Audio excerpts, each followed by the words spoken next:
Некогаш партиите немаат доволно можност да ги дообјаснат во целост своите ставови или работите што ги направиле, затоа што медиумите можеби немаат соодветно време и интерес да вложат токму за тоа.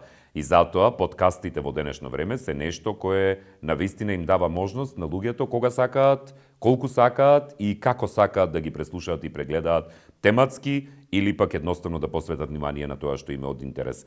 Заедно со председателката на Дом во оваа серија подкасти кои што ги правиме и не само со неа, туку и со клучни фигури од партијата Дом, токму ќе разговараме за теми кои што се важни и од кои што ќе извлечеме главни поенти. Маја, добре дојде во овие зелени подкасти. И, Добро те најдов, да, и ова е ново за мене, да, ново доживување, ново искуство. Да, многу поопуштено отколку на телевизија и многу поопуштен ќе биде и разговорот.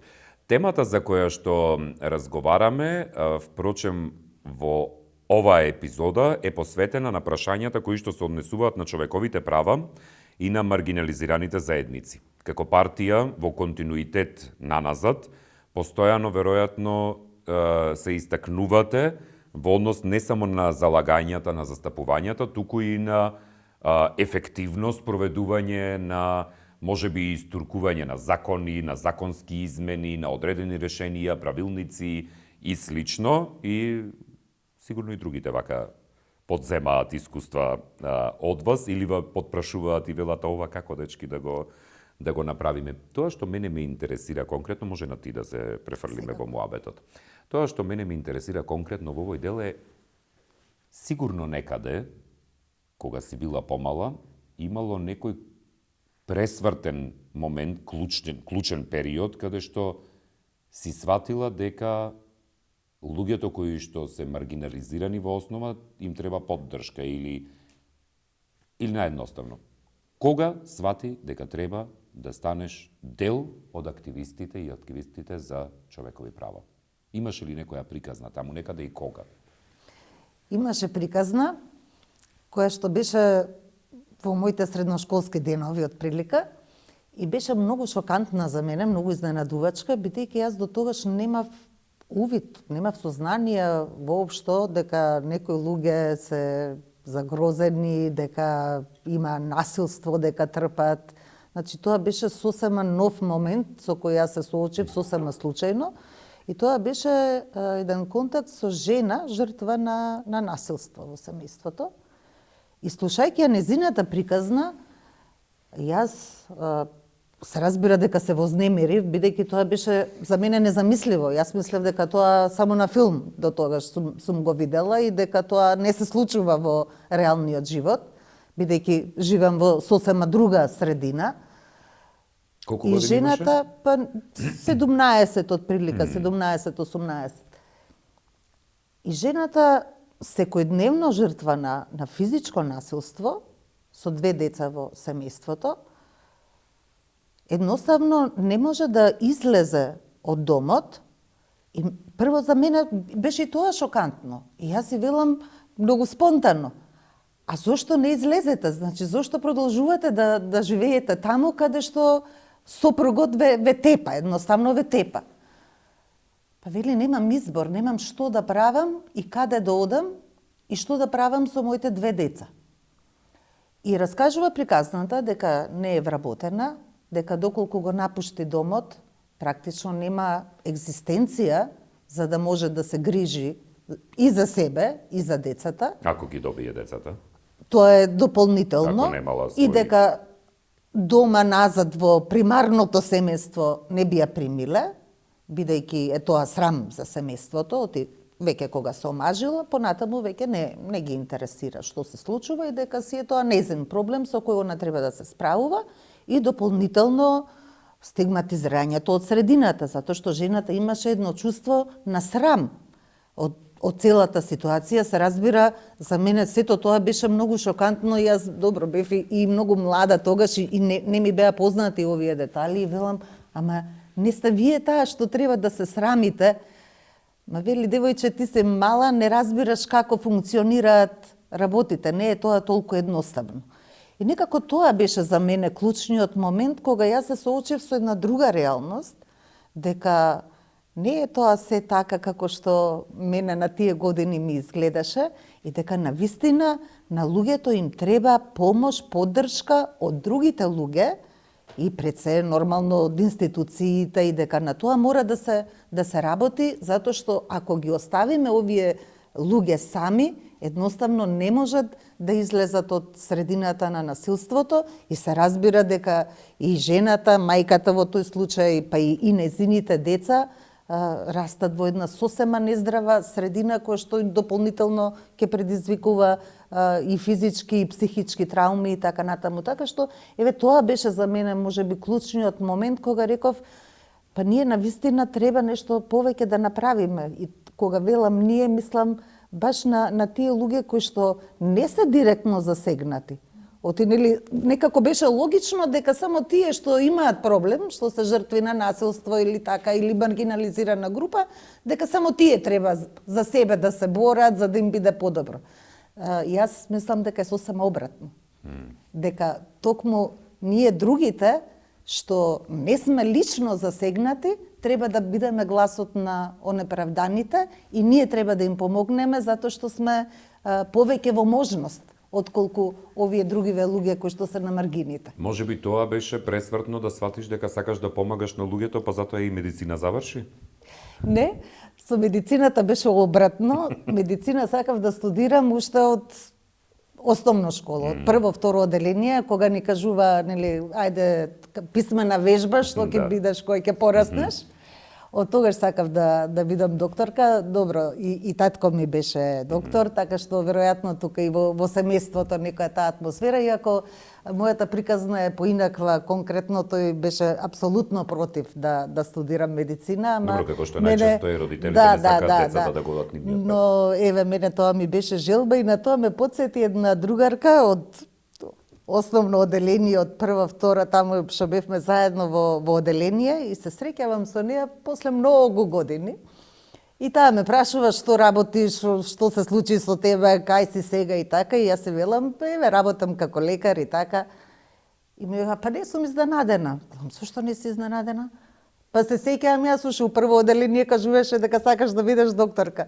Така што ме потсети и јас дури сум заборавила колку одамна е таа желба, но за мене се споиви, за ова имаш право. Едното и другото, и кога ме прашуваат зошто во политика, нели лекар, што лекар во политика, истото е. Јас сум таа како личност, сакам да им помагам на луѓето, затоа сум се одлучила за лекарската професија, истото го правам и во политика. Сакам едноставно да им помогнам на луѓето да имаат поквалитетен, поздрав живот. Од лекување во ординација се префрлаш на лекување во собрание. Ако претходно си лекувала директно, да речеме, пациенти, сега веќе лекуваш закони. Убава е ова паралела. Сега, лекувањето закони подразбира дека треба да се балансираат потребите како кај пациентите. Секој пациент е индивидуален. Секој маргинализирано лице или секоја маргинализирана група има и индивидуални потреби и барања кои што треба да се достигнат за изедначување на правата во однос на уставот и законите. Како го балансираш тоа, бидејќи од една страна си председателка во интерпарламентарната група за ЛГБТИ, во работните групи за жени, во работните групи за лица со попреченост, во работните групи кои што се однесуваат на сите буквално луѓе кои имаат некаква потреба, и сите тие имаат различни потреби. Така е, имаат различни потреби, но она што е заедничко е дека кога зборуваме за човекови права и слободи, јас велам тоа човековите права не се кошничка со јаболка, па сега од кошничката јас ќе си одберам само едно јаболко, мене тоа најмногу ми се допаѓа и само со тоа ќе се занимавам. Моето разбирање на човековите права е многу посеопфатно, холистички да речам, затоа што важни се за секој, и точно, и за секој индивидуалец, и за секоја група или заедница посебно, да, имаат различни потреби, но основата, суштината е иста. Како секој да ги ужива своите човекови права и слободи и да има достоинствен живот. И нормално, секогаш е најважно за мене потребата на заедницата. Дали станува збор еве за жени, зборуваме ЛГБТ и луѓе, лица со попреченост, различни се потребите, се разбира, но целта која на крајот сакаме да ја постигнеме е иста. За сите тие луѓе да имаат квалитетен, достоинствен живот. И тоа ме води во таа работа.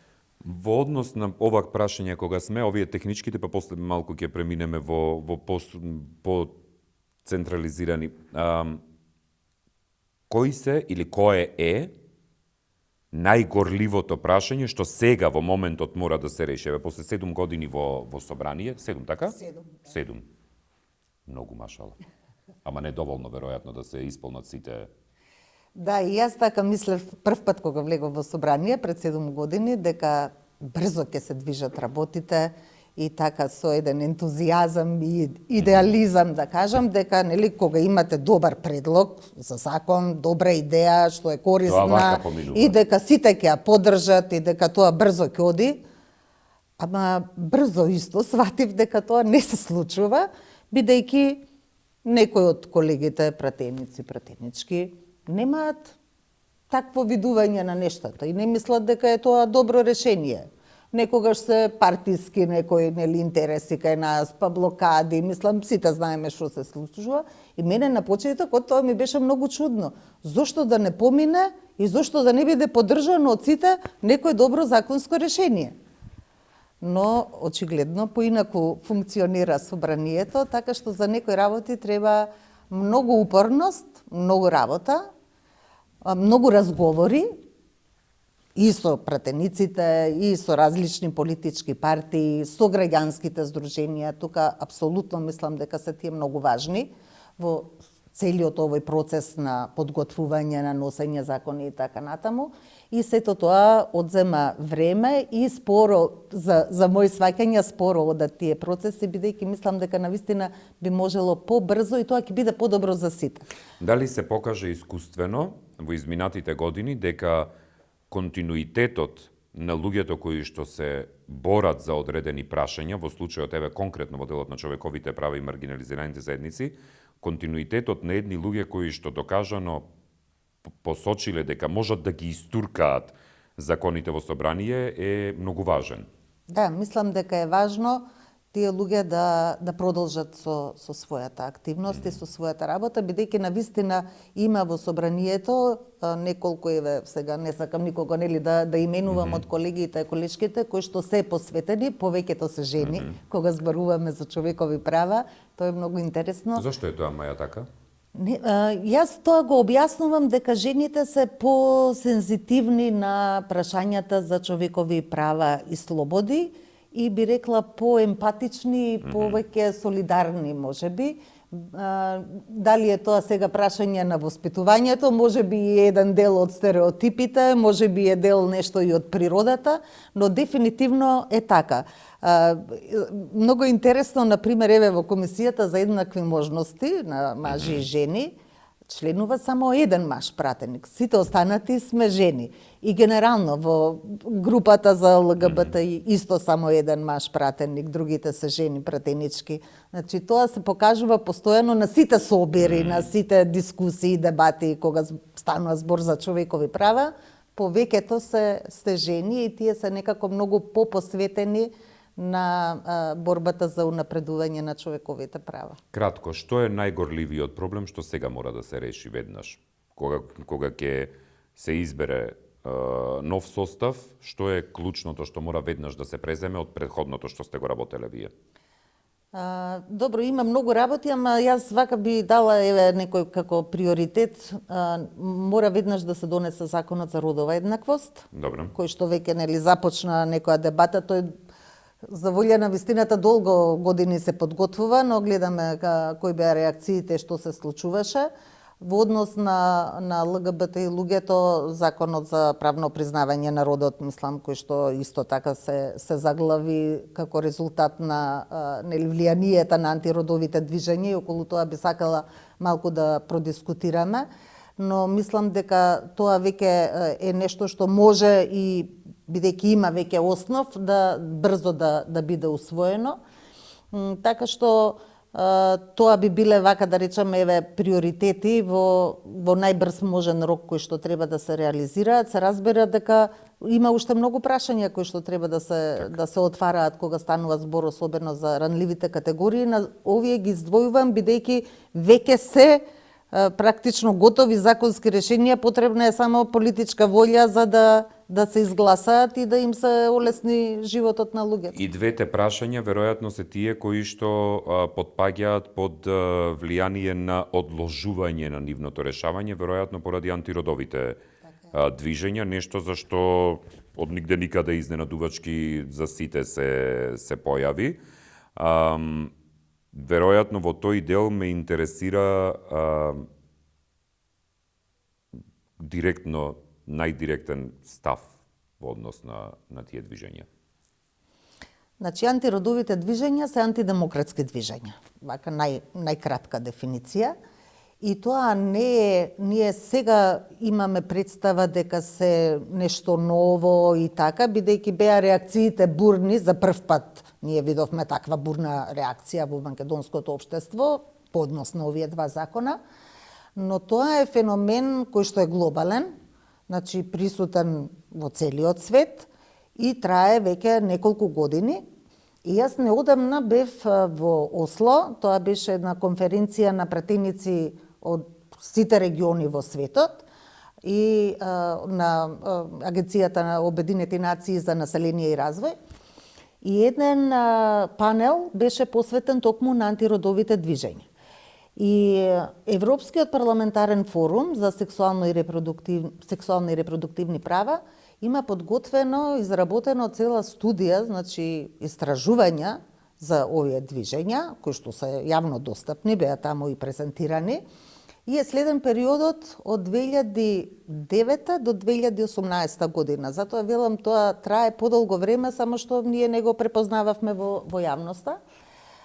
И за извештајот вели дека 54 организации, фондации, партии добиле околу 700 милиони долари во овој период, токму со цел за оспорување на родовата еднаквост, правата на жените, на ЛГБТ и луѓето.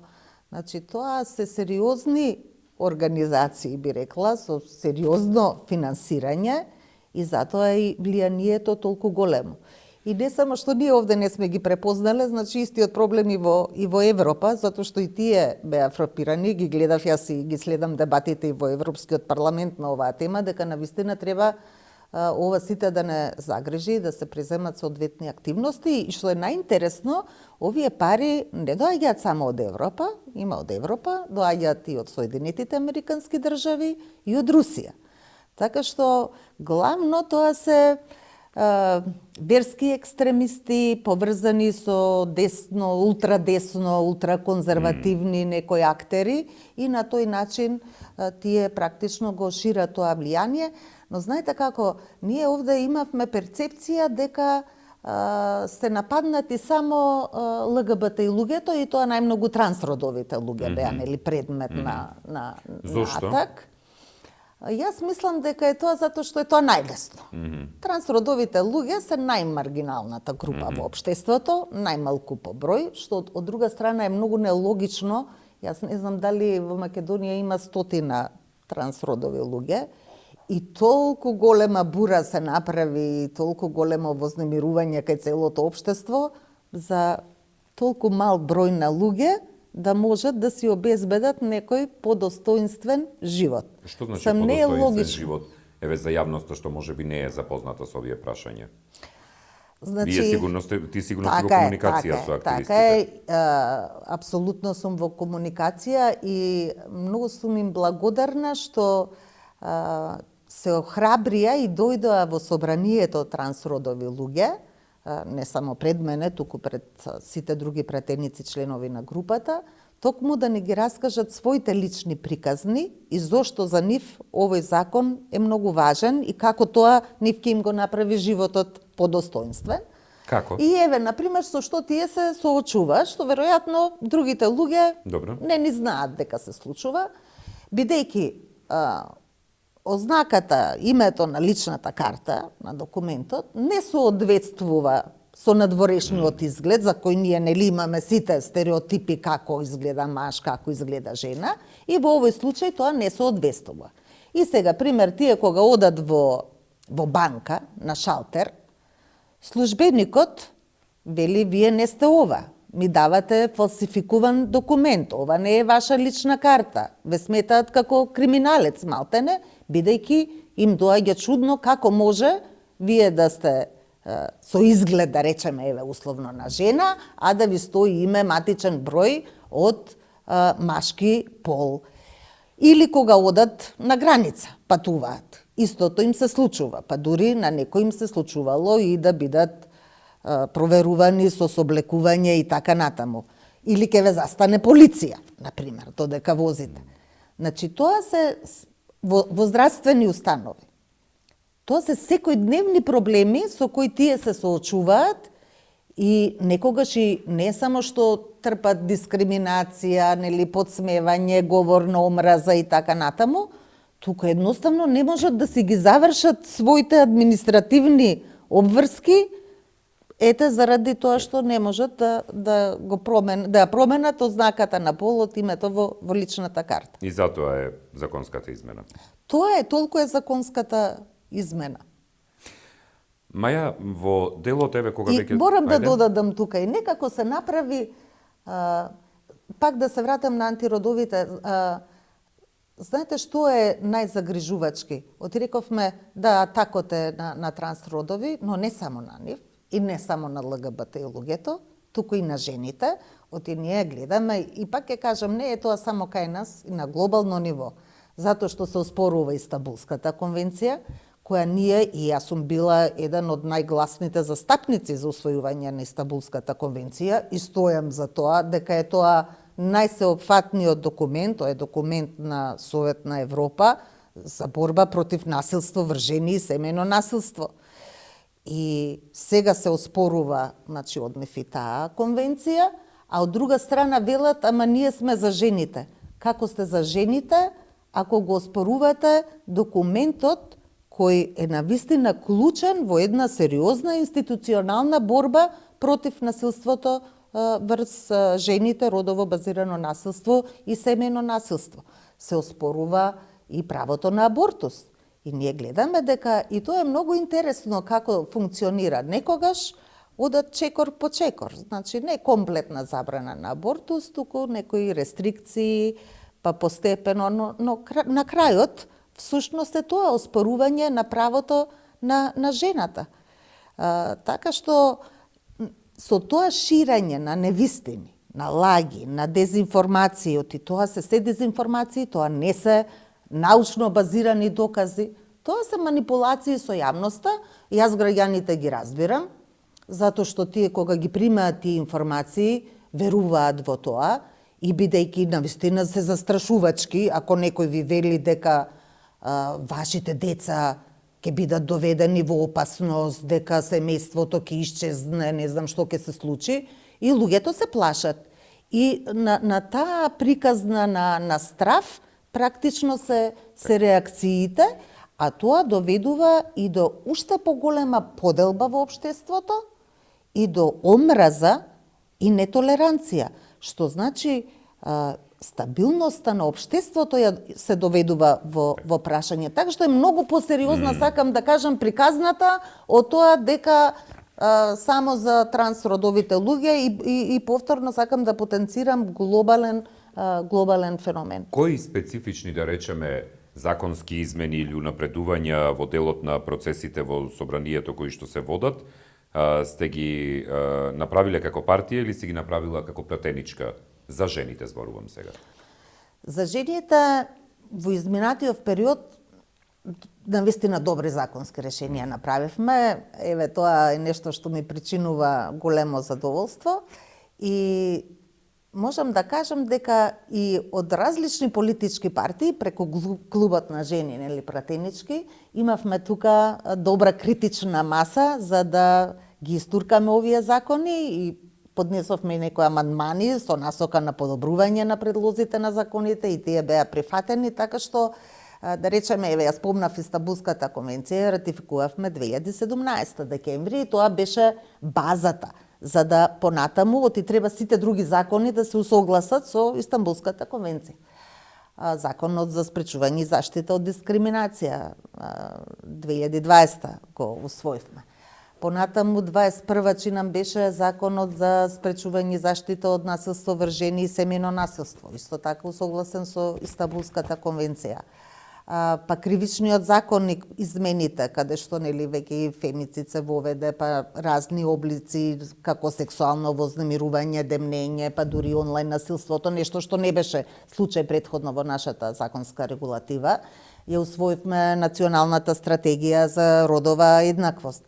Така што во таа смисла се направени важни исчекори и затоа пак ми е и некогаш чудно како тоа сега од 2017 ние еве Истанбулската конвенција ратификувавме, усвоена ми се чини 11 и така или 14, неважно, многу одамна, и тогаш немаше никаква ваква реакција во општеството.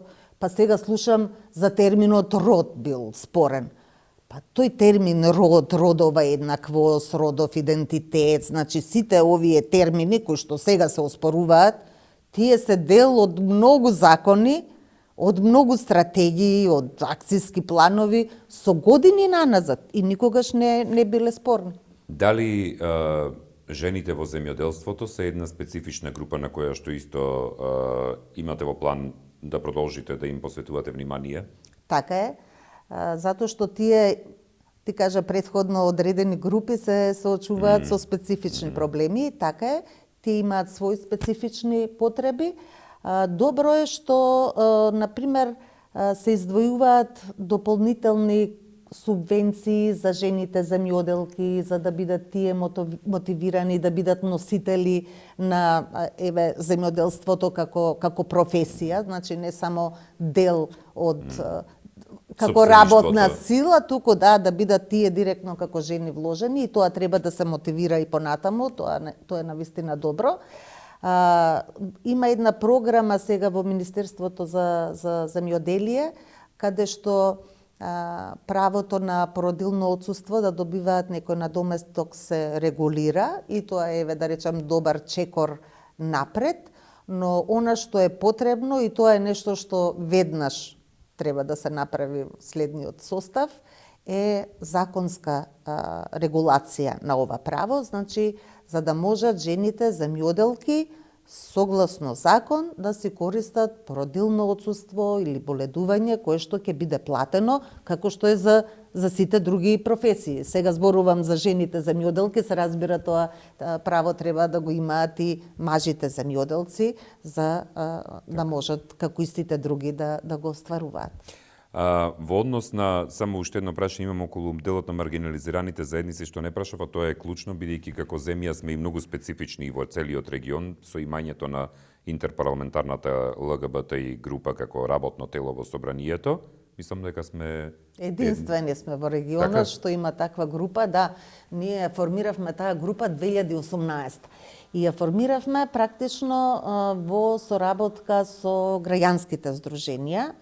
И мислам дека е тоа најдобриот начин како можат работите да се движат напред и да има резултат со директна вклученост на граѓанските организации, на заедниците, со представниците од собранието и така натаму. И тогаш ја формиравме 2018 и се уште е единствена во земјите во регионот. Например, Европскиот парламент има таква група со години, некои други парламенти, но во регионот е нашата единствена. Еве и во вториот мандат продолжи да функционира и се надевам дека и понатаму ќе продолжи да функционира. Како председателка на таквата група, што беше клучно што презедовте преку групата за подобрување на правата на ЛГБТ заедницата?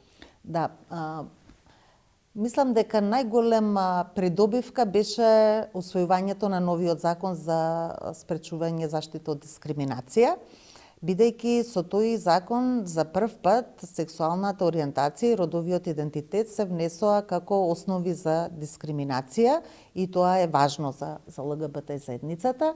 Исто така тоа законско решение овозможи и формирање на Комисија за спречување и заштита од дискриминација, како ние и претходно имавме, но знаевме како не функционира, би рекла, не функционира.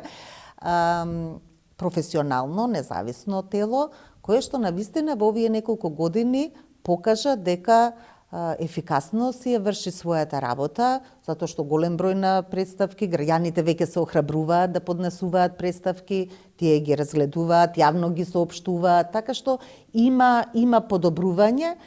Сметам дека во следниот период треба уште повеќе финансиски средства да се одвојуваат од буџетот за оваа комисија, за да може да функционира подобро, но и да ја преземе и онаа улога која што законот ја дава во превенција на дискриминацијата, значи кампањи за недискриминација, за подигнување на јавната свест, би рекла. Во тој контекст ние поднесовме и неколку амандмани на други закони кои што се однесуваа нели на ова прашање сексуална ориентација, родов идентитет и така натаму.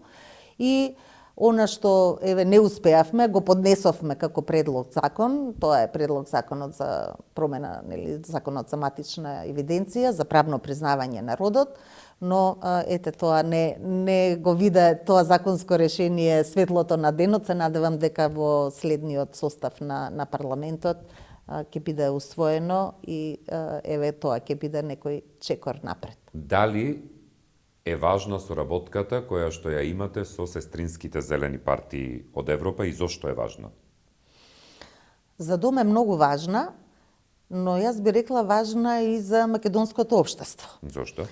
Затоа што зелените партии, сега зборувам за сите зелени партии, ние главно со европските зелени партии функционираме, имаме одлична соработка, например, со холандската зелена партија, данската, шведската и така натаму, и некои други, но со нив баш тесно соработуваме и со европските зелени, што е чадорот, нели, семејството политичко на зелените.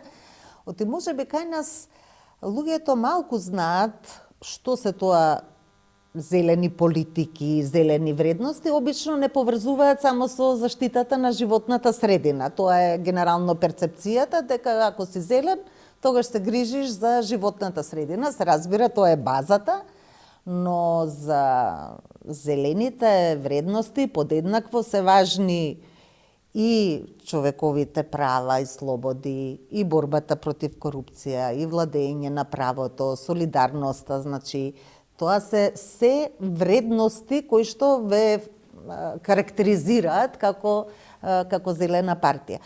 А тие, бидејќи се нели пред нас со искуството, ние добиваме многу добри информации од нив, па и некои анализи, значи податоци, аргументи, законски решенија кои што да речеме кај нив поминале, кои што ние можеме да ги користиме во нашава средина, и мислам дека е тоа одличен начин на соработка. Нас навистина многу ни помага нивното искуство. Се разбира, за Дом е важно што во таа соработка имаме и обуки на наши членови, на активисти кои што стекнуваат нели друг тип на искуства што се важни во функционирањето, така што апсолутно е важно. А за државата исто така важно, бидејќи европските зелени се едни од најголемите поддржувачи на Македонија и во контекст на евроинтеграцијата на државата. Ние како Дом, например, заедно со нив на 2 совета на европските зелени сме усвоиле резолуции за Македонија без никакви условувања да ги започне преговорите со Европската унија пред неколку години. Значи тоа била и наша активност, но секогаш била поддржана бидејќи тоа се вредностите. Тоа е едно. И второ, да речеме, еве и оваа сега резолуција во Бундестагот што беше усвоена за македонскиот јазик, култура и така натаму. Ние бевме еден од иницијаторите токму преку нашата соработка со германските зелени. И тоа е начинот како се борите за својата држава. Оти вака сега слушам, сите се нешто многу големи патриоти, сите раскажуваат приказни, ама треба да одработите.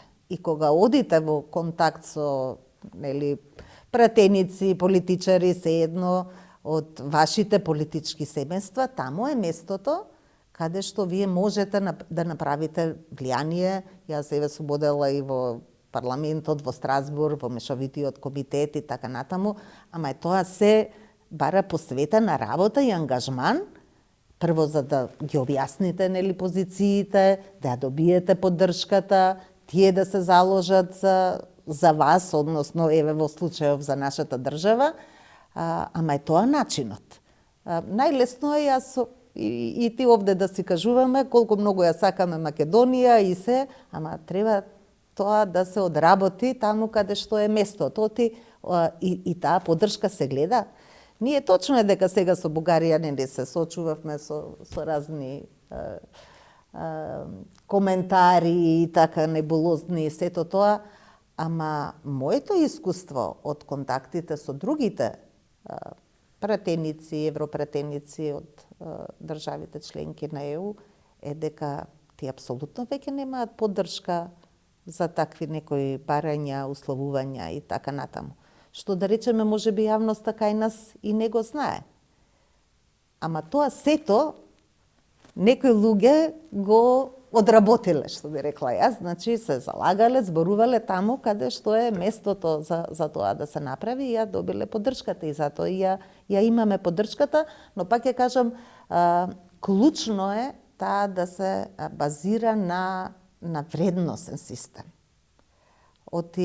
Има многу така, тој интересен термин greenwashing, сега го викаат, па као сте вие нешто зелени, ама уствари сега ќе бидам зелена само кога ќе правиме муабет за животната средина, ама кој ќе зборуваме за човекови права, па тогаш баш и не морам да бидам зелена. Знаете, тоа не може да функционира така, затоа практично кај нас е измешано тоа сето. Ама во Европа точно се знае зошто сте вие, пример, не само зелени или социјалдемократ или не знам конзервативен, на конзервативна партија припаѓате. Значи ги споделувате тие базични вредности. Ако го зборуваме па за човекови права, па тие се во сите политички фамилии базична вредност. И во Европската унија се базична вредност човековите права, една од темелните вредности. Така што околу тоа нема никаква дилема, ниту пак има некоја разлика, освен ќе кажем кај овие ултра десни некои и така екстремни кои што еве заговараат вакви некои оспорувања. Добро. Благодарам во оваа епизода толку повеќе во другите епизоди на други теми.